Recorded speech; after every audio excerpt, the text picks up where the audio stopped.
Aaminin ko na nga, umabot ako sa punto, nagpa-private investigator ako. Oo. Wow.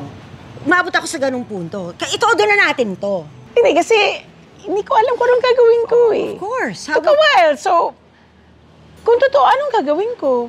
Di ba, where do I go from here? Yun yung mahirap. Yes. But then when things came together, when I made my final decisions, siya ang una ko sinabihan. Siguro Siya naman, pa yung naiyak.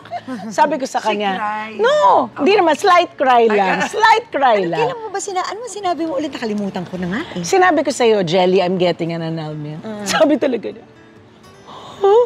Di ba? Annulment? Huh? Talaga? Sabi talaga niya. Naghanap pa ako ng proof, di ba? Sabi talaga niya, annulment? Talaga? Ganun talaga eh. Hindi ko makalimutan yung kasi Jelly, di ba? Kasi di ba, dito ka na uuna eh. Siguro ganun talaga. Talaga? Sure ka na ba dyan?